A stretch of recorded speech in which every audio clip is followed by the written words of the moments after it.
to our YT channel. So today we will be speaking on grieving. Sorry, I just need to get on grieving friendships that are not reciprocated. Even my English is a little bit gone. It was a long day, but yes. Okay, grieving friendships that are not reciprocated. Let's talk about it. So you can take us away. No! You're the one. Okay. So I think the purpose of this video we just wanted to really unpack what, grieving friendships that are not reciprocated mean for us and our own experiences. Yeah. But also, I think also experiences of other people. So yeah, disclaimer, not everything that we're sharing is particularly from our experience. Yes. But we will touch a lot from our experiences. I think for me,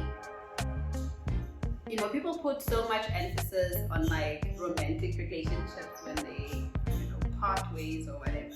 Mm-hmm. But one of the most heartbreaking things is friendship breakup, or when you have certain expectation about a certain friend, or you value them at a certain level.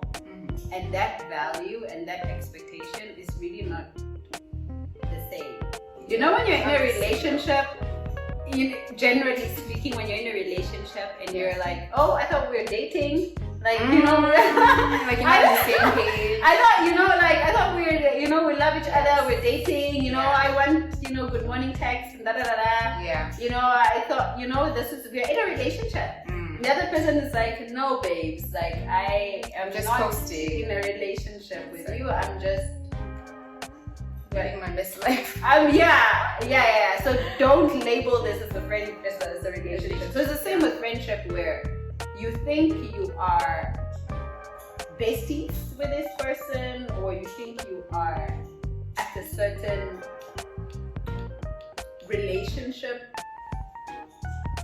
level. But to the other person, it's actually, you're maybe just an ordinary friend. To you, you're like, oh, Sylvia's my bestie, And to the other person, you're just an ordinary person in their lives. Yeah. And that is the most painful thing ever, because then it's you're not met with the same inputs. What you're giving into the relationship is not being reciprocated, because on the other side, the other person actually doesn't see you as not worthy enough, but they don't see you at that level. Yeah. You are just a friend, because you have different types of friends. You have friends that you just check in once in a while. You have your inner circle friends. Yeah. So then you think this was part of your inner circle friend, but they don't think so. Exactly. Or so it's not that they're even bad. It's just not miscommunication, but it's just misinterpretation or misunderstanding, or you're not in the same wavelength. Yeah. Or you haven't communicated, just in a romantic relationship, you haven't communicated okay, what are we? And I don't think we actually have those conversations in friendship. What are we? What? In fact, what are we? Are we best friends? No, I'm actually asking you now. You and I. You're part of the inner circle, girl. You made it. You don't have to worry about that. Oh God. But there's something that I wanted to say. I feel it's more difficult, because I look at it in two ways. It could be that you're meeting this person and you vibe really well. For you feel you want to classify this person as your close friend, because you're just getting that vibe, getting the energy, you feel you click with this person. But then they don't see you that way. This is at the beginning stage of the friendship. But sometimes, and I feel it's more difficult when you two are friends, you see each other the same way, the energy was being reciprocated, but then as time goes on, you're still giving that energy, and that other person is, their energy, their effort is declining, it's just not the same. And understandably, life happens, people go through things. We have responsibility. Maybe, exactly, things are happening, I think in such instances you try and reach out because it's your friend and you're noticing, a change in their patterns, their behavior. But I feel like once you've reached out, fine, maybe they communicate, I'm going through this and this, I need some time, blah blah blah. But if it's a thing of constantly trying and you're still not, you're constantly pouring yourself into this person, yes, but you're not met with the same effort. Exactly. So it reaches a point where you also get tired. Level of effort. Level up. Project management. I got that email today. LOE on this project. Yeah.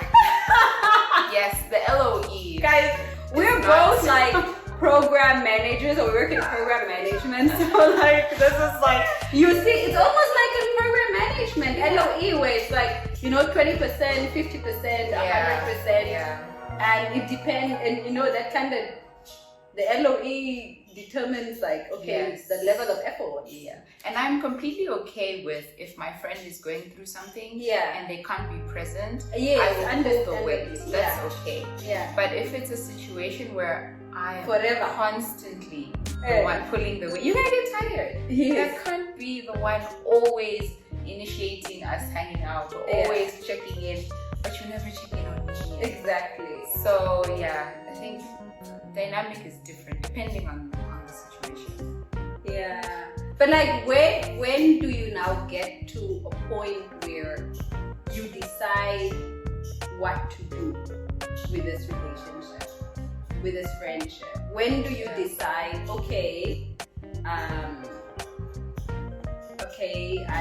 it's not the same. When do you communicate that, and then how do you then come to a final decision to say, okay, I'm going to move forward with this relationship, or maybe just declassify this person. So instead of like thinking that Sylvie is part of my inner circle, then in my mind I agree that Sylvie is just gonna be another ordinary friend. Yeah. Or like where you just decide, you don't declassify, you're like, okay, this is ending, I'm not doing this. Like, how do you come to that decision, and what does the process look like? I feel like that's so personal. It depends on you as a person. It depends on the dynamic of that relationship. And I don't think there's like a specific way you just do what feels right to you. And I feel like if it has reached the point where it's impacting your mental health and it's affecting how you're functioning and moving through the world, then you would rather than, do what you need to do, say, okay, maybe let me just let this die and let me move on, And it's also kind of like a grieving process because you're losing somebody. You're not losing them, but you're losing them. Does that make sense? So it's so personal. It really just varies from person to person. But I feel like for me, if it reaches a point where it's greatly impacting like my mental health, then I will, then it's not worth it. Nothing is worth you putting yourself through the most mentally. So that's definitely cut off. That perspective reminded me of a video that I watched on Instagram where this person was saying, don't allow the seasons of your life or the changes in seasons in your friends' lives to kill your relationship. And I was like, I don't really agree. Because yes, I understand there are seasons, and like, there are seasons where maybe, I don't know, you have kids and and you have to attend to that. But if it's impacting my mental health, I am sorry, season or not, bye. Like, I understand you are in this season.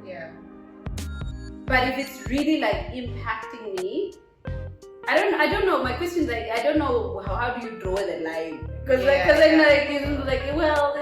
just understand. Okay, I can understand for like 6 months. To an extent. But like, should I understand like for 5 years, 10 years, forever? No. Not at all. It's way too long. Yeah, like when I saw that video, I was like, I understand what you're saying, and to a certain degree, there is some truth in it, but like, I also don't agree. Like it's a 50-50, and I think think it really depends. Like you said, like it's a personal. I think it's a personal thing. It's so personal. Yeah. Yeah. I saw this one video where this girl was talking about how it's so difficult to, that moment of letting go and deciding that, you know what, maybe this person is just not for me, or they don't want to be in my life. But then she described it as giving up on them is like, I don't know, like you would never want that person to give up on you. So you keep pushing because as your friend, I don't want to give up on you. But then you can only do that for so long. Like it is like a limit. There really is a limit. And if it's a point where like you're sacrificing yourself, then you start asking yourself, like, is it really worth it? Like if you're putting, so much strain on your mental health, it's getting you down. Then like it's not worth it. Like you, as bad as it sounds, you give up on that person for yourself to maintain your own sanity. So I just thought it was an interesting way of looking at it. The whole reason of just staying and fighting and not wanting to give up is because you feel like that person will never give up on you. So. Then why would you? Yeah. But then if you give up, then does that mean that it was conditional? Like how do you draw the line between like conditional love? Yeah. Unconditional love. Like you say. It's not really unconditional. I don't think it's not really unconditional. Because that's like, well, if it's impacting my mental health, then it's like, I'm sorry, like I need to choose myself. Yeah. And then like it just reminded me of like conditional versus unconditional love. To what degree there? Can you unconditionally love someone but still like be like, you know what? I'm choosing myself. I love you unconditionally. Yeah. But we cannot. It's true, because you can love somebody from a distance. Like that is possible. No, I'm sorry. Me, I can love you from a distance. Like, I'm done. Not or nothing. Like, if I cut you off, I'm sorry. Done. I'm done. Like, of course, it's very challenging. I've experienced like something similar, where like honestly there were times when in fact I cried over this relationship. And there were times when I just really want to reach out to this person. Yeah. But I had to like really like hold back, because it's like, it's like in a romantic relationship where this person literally like maybe like they don't necessarily care, and you keep on texting them, but like if you don't text them, they won't text you. So it's like you're just hurting yourself all the time. Yeah. Doing the most, but the other person couldn't be bothered. So it is hard. Yeah. But I think for me, when I do decide, or when I do finally come to that realization and accept the status quo, which is very hard to do, once I do that, I will cut you off. For my own sake. Yeah. Like, I'm not even going to be there, come and love you from a distance, where I'm still like trying to be in your life. It's literally like, okay, cool, I tried and it didn't work, and I really tried. Before I come to that point, I really tried. Yeah. And when I do finally come to that realization, it's game over. Yeah. And even when myself are telling me, okay, I'm like, no, I'm sorry. I cannot be doing this game of like pushing and pulling. Yeah. So if we're going to decide that we're just going to remain on this side, then be it. Yeah. And that doesn't mean that there's bad blood, like I can't talk to you if I see you in town,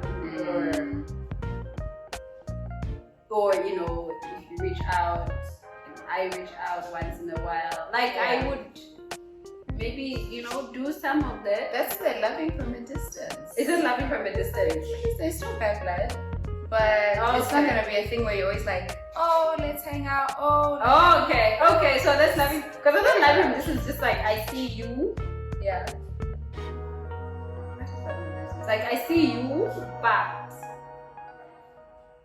like I am still. You are far, but I'm still kind of making an effort. Oh no, you're no longer making an effort. There's no bad blood. There's no tension between the two. You don't see if you see each other. You still talk. You still engage. How are you? You're just not invested. But you're not as invested. And of course, you still love this person. It's just okay, then I do love from a distance. Yeah.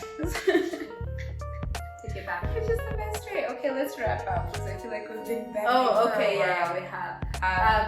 Yes, go ahead.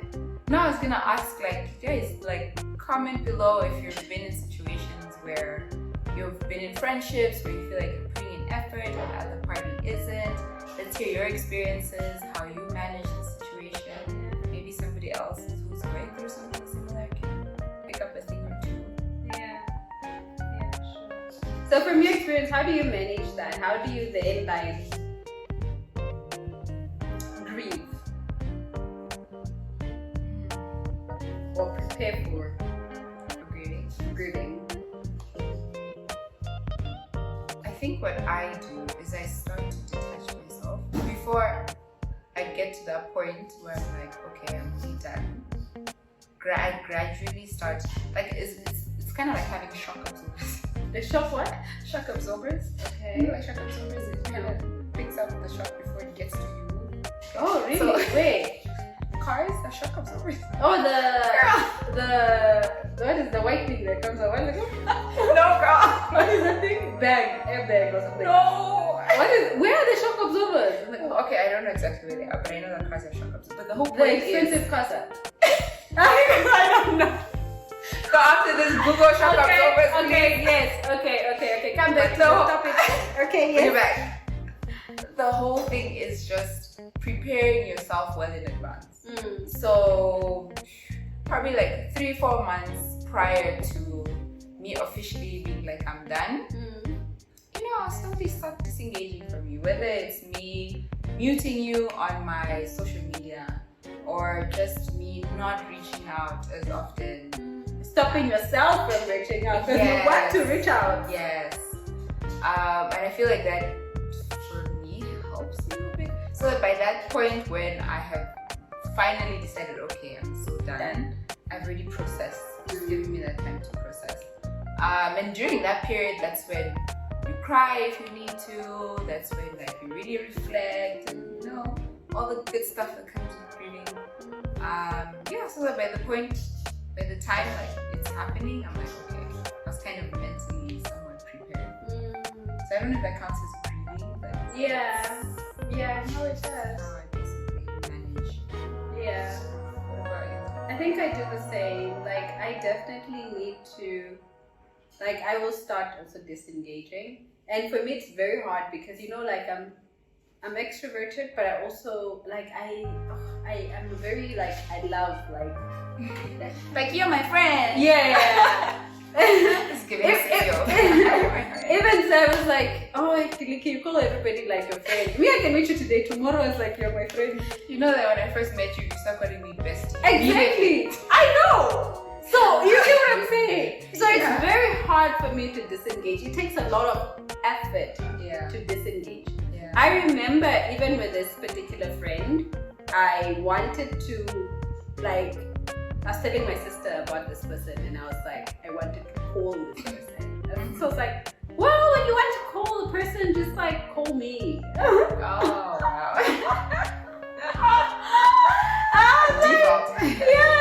And then she was like, you also have your other siblings, call your siblings. I was like, okay. I will call my siblings. So it does take a lot of effort for me to disengage, but definitely for me it's also just really, you know, if I have to mute you, if I have to, and I can even be like petty, like deleting your number from my phone. You know it's deep. Like honestly, the number deleted. Yeah. Because I need to really like accept that this is where we are now. Yes. And other times, I think for me, it's just really, not investing myself too much in like what that person is doing. Yeah. And then slowly but surely, you like learn to live without this person. And it's so sad, actually. Even thinking about it, it's very sad because like this person is still there, like they are alive, they're somewhere, and like you have to continue your life without them being part of the picture. When you thought you guys were gonna be together forever. I think for me, like that's the sad realization. That some people are not going to be in your life forever. And I know that like, well, nobody's gonna be here forever. It's like lifestyle. But it's just so odd how like life changes people. Like things change, and you're just like, okay. Yeah, it's true. And I feel like that make new friends. You just move on. And you just move on, and like it's just normal. How is this normal? Like this is not okay. Stop. It's not okay. I think I definitely go through the same thing. But I do think friendship breakup is the same as any other relationship. Like, it's the same. Because even for romantic relationship, it's basically the same thing where you try and disengage, delete this person's number, cry if you have to, do all these things until you get to a point where it doesn't hurt that much that this person that you thought you were going to spend the rest of your life with is not in your life. They go back to being a stranger. It's crazy, For me, they go back to being a stranger. We used to do things together every day. Talk every day. Yeah, and what do you replace that? Oh gosh, that's why it's hard. Because just imagine if you have a routine where like after work, you speak to this person. Talking about routine, I know I'm going all over the place, but I saw a video on TikTok where this girl was actually filming her progress with living, like continuing her life without a boyfriend because she broke up. Oh, I watch her too. How do it? I think that Day 45. Yes. We're going talking. Yes. I watch her. Our TikToks are I love similar. her videos. Yes. They're so raw and authentic. I know, and she's like, today I cried, I want it so much and whatever. But because I always go into the comments because like people really like have like great comments in that video. And one of the person was saying in the comments that you don't miss the person, you miss the routine. And I was like, no, that is so true. You miss the routine that you used to do with this person. Because then, if you look at it, this person treated you like shit. I mean, if the person was like, If the person was like, be with them, most likely.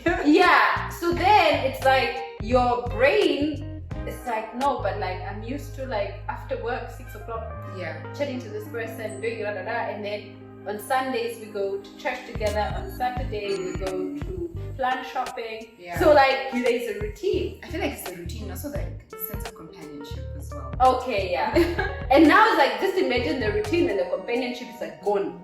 Now you have to find a new companion or like you do things on your own. First you have to heal. I want. Okay, let's wrap up this video. Okay, let's wrap up. In conclusion, what are your last? Okay, not last, but like conclusion. Relationships ending is so normal. It's part of life. We all go through it. Romantic, platonic, all of them. But at the end of the day, I feel like I'm sticking by as long as it's affecting your mental health in a negative way, then you know what you have to do. And how you do that, again, it's very personal. It's up to you. It's what works for you. Yes, context is important.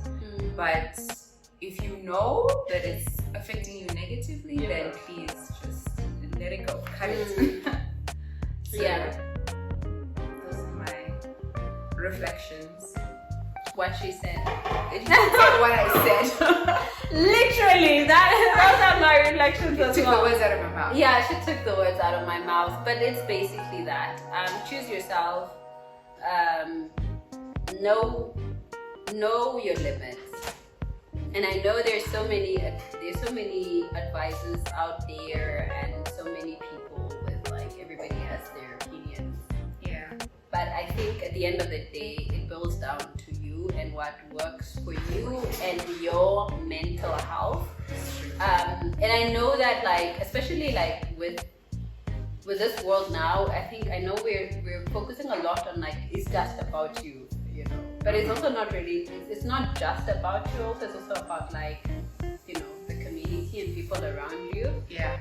So we're not saying disregard the sense of community and the sense of like humanness. Mm-hmm. That's not what we're saying. We're just saying that if you have to make a decision, just think about yourself as well, because you matter. You are also a person, just like any other person in a community. So do those analysis and make the decision. Best decision for you. Yeah, and your environment. Yeah. Okay, guys. Thank you for tuning in. Thank you for tuning in. Until next time, it's adios. Out.